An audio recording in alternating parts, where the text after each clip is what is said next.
થોડા રાંધેલા ભાત વધ્યા હતા તો મને થયું કે લાવ તેના પકોડા બનાવી દઉં. આમે વરસાદ તો અવારનવાર આવ્યા જ કરે છે અને વરસાદ જેવું થાય એટલે પકોડા તો યાદ આવે જ. તો લેફ્ટ ઓવર રાઈસ પકોડા બનાવવા માટે સૌથી પહેલાં એક ડુંગળી લેવી અને તેને છોલી અને તેને બારીક સમારી લેવી. તો અત્યારે મેં 2 થી 3 શાકભાજી જ એડ કર્યા છે, પણ તમે વધુ શાકભાજી પણ એડ કરી શકો. તો ડુંગળીને ખૂબ બારીક સમારી લેવાની છે.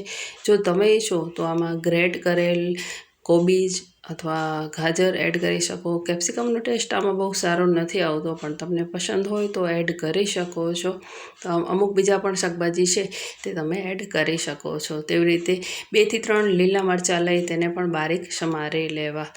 તો લીલા મરચાં તીખા કે મોળા તમને પસંદ હોય એ મુજબ લઈ શકો. અને થોડી કોથમીર લઈ ધોઈ અને તેને પણ બારીક સમારી લેવી. તો આ રીતે થોડા શાકભાજી મેં બારીક ચોપ કરીને પ્લેટમાં લઈ લીધા છે.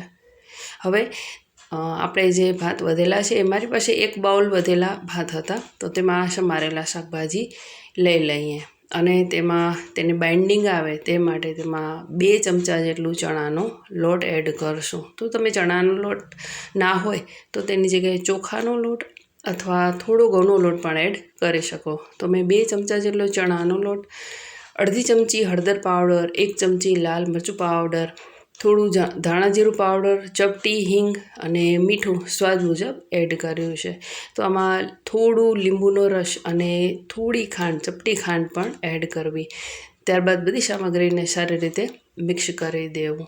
હવે જો આ સામગ્રી ડ્રાય લાગે તો થોડું પાણી અથવા છાશ એડ કરી શકાય. તો મેં અત્યારે તેમાં થોડું 2-3 ચમચી જેટલું પાણી એડ કર્યું છે અને તેને સારી રીતે મિક્સ કરી દઈએ. તો આ મિશ્રણ છે એ થોડું કઠણ હોવું જોઈએ, બહુ વધારે નરમ ના હોવું જોઈએ.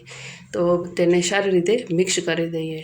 તો આ રીતનો આપણો મિક્સર રેડી છે. હવે તેલને ગરમ કરવા મૂકી દઈએ.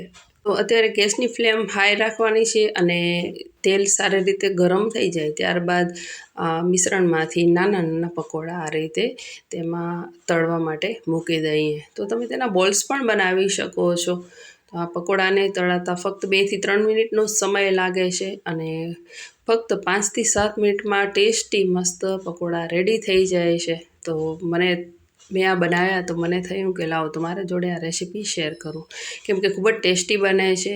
તો હવે આ પકોડા સારી રીતે તળાઈ ગયા છે. ગોલ્ડન બ્રાઉન થાય અને થોડા ક્રિસ્પી થાય એટલે તેને નીચે ઉતારી લેવા.